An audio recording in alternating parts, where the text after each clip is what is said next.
Hoy tenemos esta fiesta que recibe el nombre de Pentecostés. Ahora vamos a ver el sentido y el origen, pero desde luego es el día del año litúrgico en el que celebramos, es decir, hacemos conciencia con alegría del Espíritu Santo actuando en nuestras vidas. Esta persona de la Trinidad, del Dios en el que creemos, de esta comunidad de amor que actúa en nuestra cotidianidad haciendo comunión.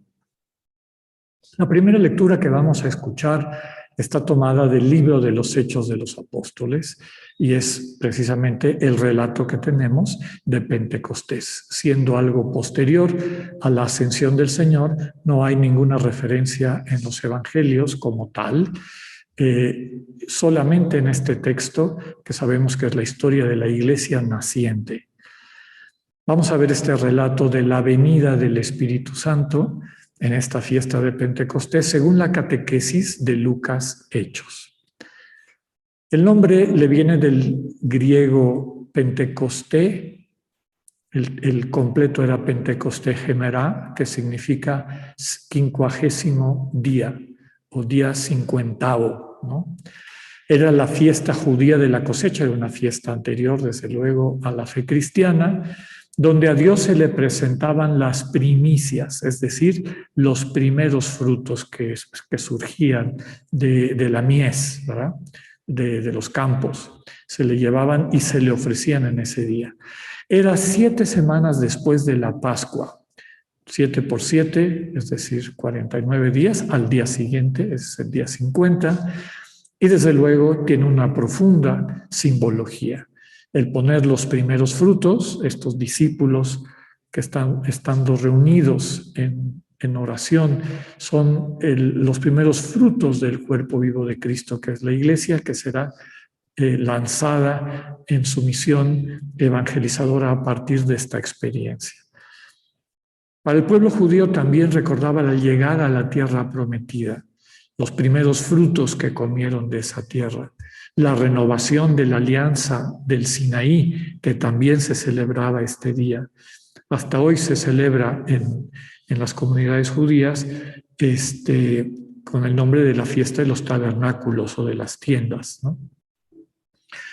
Desde la tradición cristiana es la llegada del Espíritu Santo y el nacimiento de la Iglesia como comunidad de enviados y convocados. Desde luego que podemos decir que la Iglesia nace también en la Eucaristía, en el Jueves Santo, pero sobre todo en esta llegada del Espíritu que impulsa en los seguidores de Jesús el nuevo caminar evangelizador. En la lectura se destaca el viento, ¿verdad? Símbolo ruaj en hebreo, pneuma en griego, ambas significan espíritu o viento, también hálito, lo que respiramos. Las llamas de fuego, otro símbolo del Espíritu Santo, la clara y valiente proclamación de la buena noticia en Cristo Jesús y la capacidad de hacer entender el mensaje en muchas lenguas. Hay que subrayar que el texto dice que todos lo entienden sin necesidad de cambiar su idioma o cultura. La comunión en el Espíritu es unidad, no uniformidad. Nos quedamos con este mensaje. Se llenaron todos del Espíritu Santo, quien los indujo a hablar en muchas lenguas y todos los comprendían. El salmo que vamos a escuchar, Salmo 103, es un himno al Creador. El salmista presenta 3 estamentos de la creación alabando a Dios. Primero el cielo, luego la tierra y los mares. Dios ha creado todo lo que existe y lo anima. Animar, significa eso, conferir vida. Si el Señor retira su aliento, desaparecen las cosas porque mueren. Pero si envía su espíritu, este espíritu que da vida, se renueva el aspecto de la tierra. Esta frase que está retomada también en la secuencia, en el himno al Espíritu Santo que escucharemos en un momento y que oímos en el canto de entrada. El autor expresa su deseo porque el Señor se goce en sus criaturas. Quiere decir que se goce al ver sus criaturas o que el Señor, viviendo en sus criaturas, con sus criaturas, las lleve a este gozo compartido. Nos quedamos con el mensaje: envía, Señor, tu Espíritu a renovar la tierra. La siguiente lectura, segunda lectura, está tomada de la carta del apóstol San Pablo a los Corintios, capítulo 12. Presenta este capítulo dos grandes enseñanzas de Pablo: la Iglesia como cuerpo de Cristo y la diversidad de carismas que el Espíritu da a quienes integran la Iglesia para irla construyendo, fortaleciendo y consolidando a través de esos mismos carismas. Pablo nos ofrece listas exhaustivas, es decir, no agota todos los carismas que existen, sino son listas ilustrativas. La Iglesia se construye sobre la contribución irrepetible y propia de cada integrante que pone en servicio desde su libertad los carismas recibidos para beneficio de la comunidad. Pablo les llama la atención de no traducir carismas en dignidades y mucho menos en poder y privilegios. Si no se viven los carismas desde el amor como servicio, siempre existe el peligro de caer en la soberbia. Como mensaje central recogemos: en cada persona se manifiesta el Espíritu para el bien común. El Evangelio del día de hoy está tomado de San Juan, capítulo 20, hacia el final del Evangelio, penúltimo capítulo, una aparición del resucitado. Es la catequesis de Juan sobre el envío del Espíritu Santo a los apóstoles. Como Lucas y Hechos lo puso después de la ascensión y en el contexto de esta oración en Jerusalén, Juan lo pone en la tarde de la resurrección. Se da en este contexto de la aparición del resucitado al anochecer de ese día de la resurrección, cuando los discípulos están a puertas cerradas por miedo. El Señor se presenta en medio de ellos. Nos hace recordar aquella frase del Evangelio: donde dos o más se reúnan en mi nombre, yo estaré ahí en medio de ustedes. Su saludo, que repite 2 veces, es: la paz esté con ustedes. El Señor les muestra las manos y el costado para que no les quede duda de que es Él. Están ante aquel que por amor ha tomado sus heridas sobre sí para sanarlos. Amor real y concreto de Cristo que todos sentimos. Al constatar que era el Señor, dice Juan, se llenaron de alegría. El Señor les confiere entonces una misión que realizarán no solos, sino acompañados y capacitados por el Espíritu Santo. El Señor les transmite su aliento, dice literalmente el texto, sopló sobre ellos. Como en la creación Dios había conferido su aliento al barro para darle vida a Adán, aquí estamos viendo una nueva creación. En Cristo y a través del actuar de su Espíritu y sus discípulos, Dios llevará a culmen la redención, la liberación de la creación. Como el primer Adán estaba encargado de cuidar del jardín del Edén, las nuevas criaturas, aquellos que han sido transformados por el Espíritu, están encargadas de cuidar la creación a través del ministerio de la reconciliación, simbolizado por el perdón de los pecados, es decir, el curar el egoísmo. Desde luego que no está hablando de un poder, sino de una capacidad. Tampoco está hablando de un privilegio, sino de un servicio y una responsabilidad.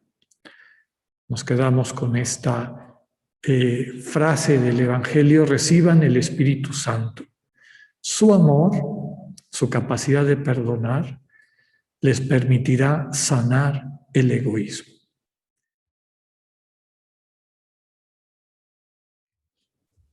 Pues qué lindas lecturas y qué fiesta tan llena de significado está del Espíritu Santo. Normalmente la llamamos fiesta de Pentecostés porque en el relato catequético de Lucas y Hechos, él ubica esta transmisión del Espíritu en la fiesta de Pentecostés.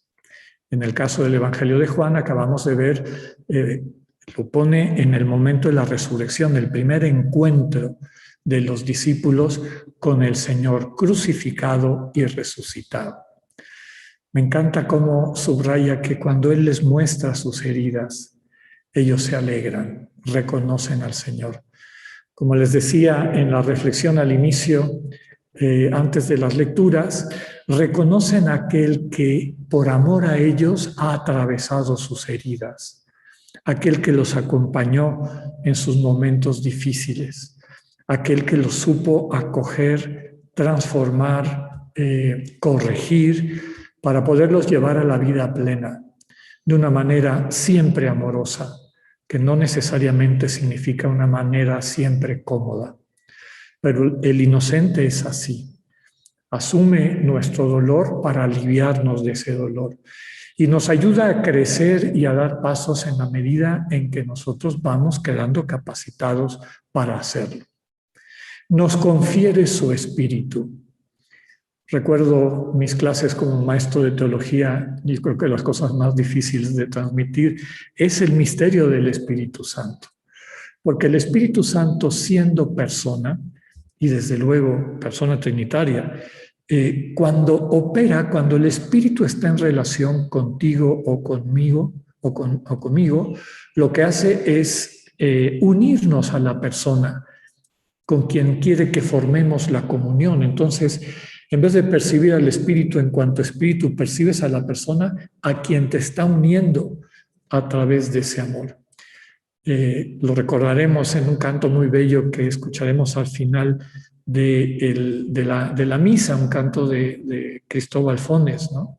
Cómo el Espíritu Santo hace que aparezca en mí la imagen, el rostro de Cristo, el Señor. Cuando el Espíritu está actuando, veo al Señor Jesús. Cuando el Espíritu está actuando, veo a la gente que amo, a la gente que me rodea. Y a través de este actuar del Espíritu, les amo en plenitud. Y uno de los elementos importantes del amor es el entender. El Espíritu nos permite entendernos mutuamente, captar lo que hay en el corazón de la otra persona, percibir lo que le está ayudando a crecer, percibir lo que no le está ayudando a crecer. Por eso aquellos y aquellas que han recibido el Espíritu tienen este encargo del Señor Jesús, perdonar. Perdonar los pecados significa sanar el egoísmo. No hay ningún otro pecado que no sea egoísmo. Es decir, una visión distorsionada del mundo, cerrada sobre un sí mismo, que no es la imagen divina que hemos recibido cuando Dios nos llamó a la existencia, sino esta colección de heridas, de sinsentidos, etcétera, de las cuales somos esclavos. Este parásito que nos quita la vida, que nos distrae de dedicarnos a construir la imagen divina que se nos ha regalado. Entonces, el Espíritu primero nos va sanando de aquellas heridas, y sanar de una herida no quiere decir desaparecerla, sino sanarla, integrarla. Lo que antes era un estorbo puede convertirse en una bendición y en una capacitación para poder amar, acompañar, entender, sentir con personas que también estén pasando un momento difícil por su propia fragilidad. Entonces, el Espíritu nos transforma, nos sana. El Espíritu nos capacita para perdonar, es decir, para sanar, restableciendo la comunidad. Por eso, el perdón cristiano es reconciliación.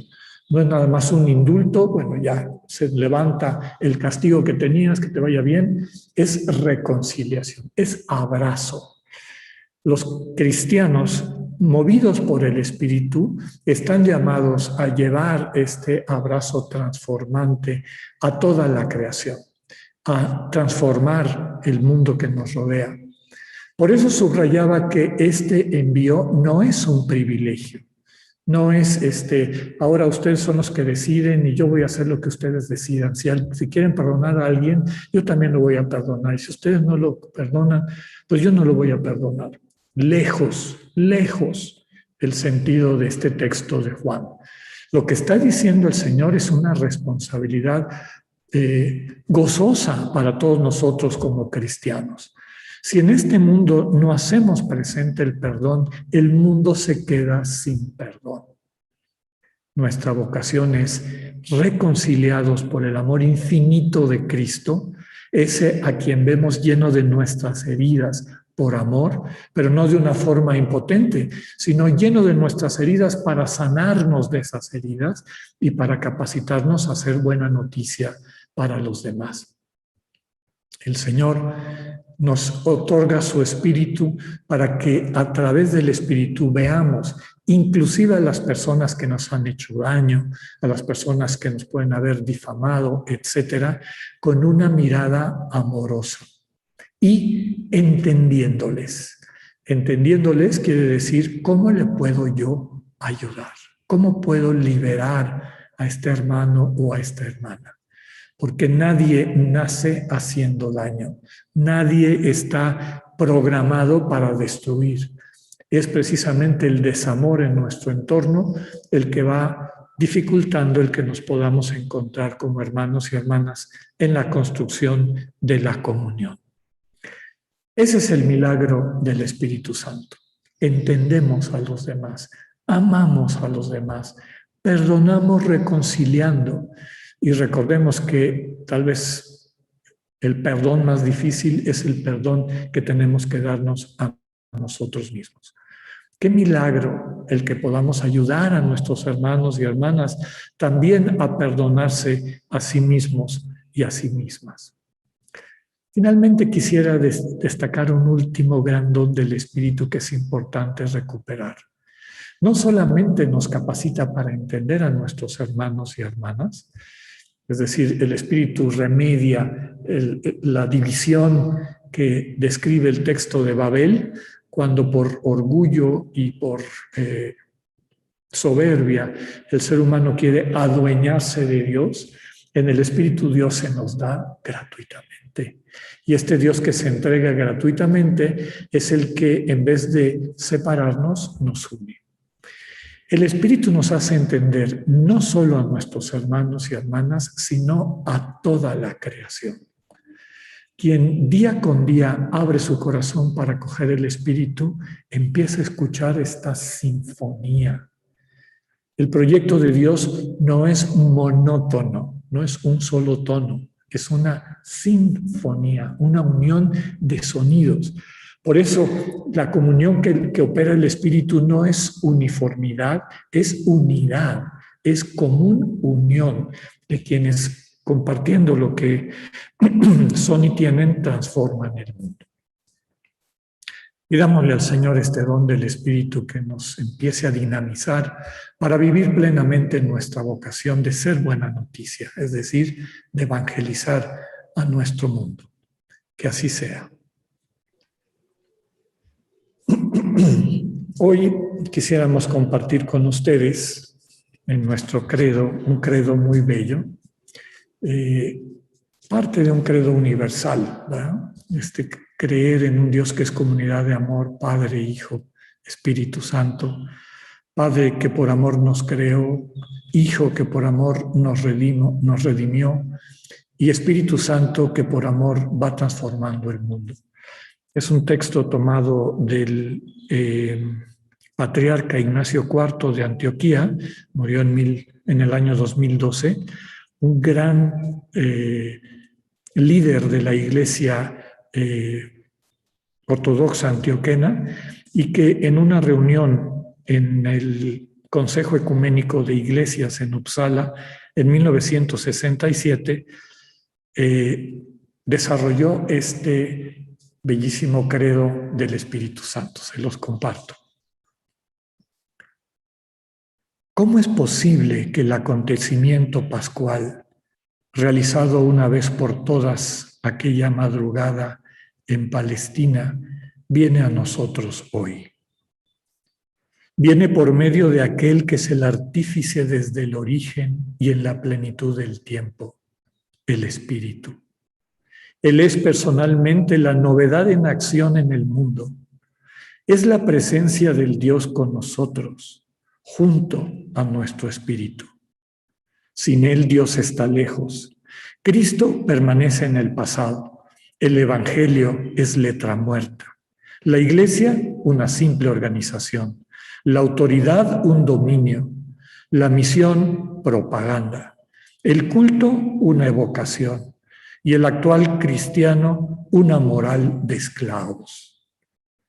Pero viene Él y en una sinergia indisociable el cosmos es sostenido y gime gozoso en el alumbramiento del reino.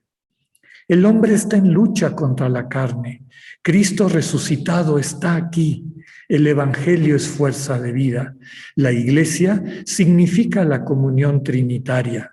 La autoridad es un servicio liberador. La misión es un Pentecostés. La liturgia es memoria y anticipación. Y el actuar humano queda divinizado. El Espíritu Santo hace venir la parusía en una epíclesis sacramental y místicamente realista. Hace nacer, habla por los profetas, pone a todo en diálogo y en comunión. Habiendo sido él mismo derramado, atrae hacia el segundo advenimiento. Es Señor y da la vida.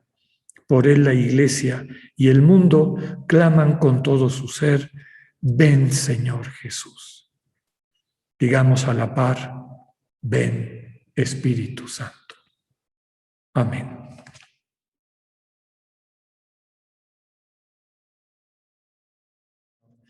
Que el Espíritu ilumine nuestros corazones para que seamos agentes de reconciliación.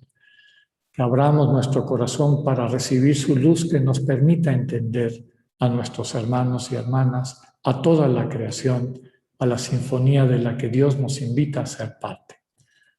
Un abrazo de Pentecostés, Dios con ustedes.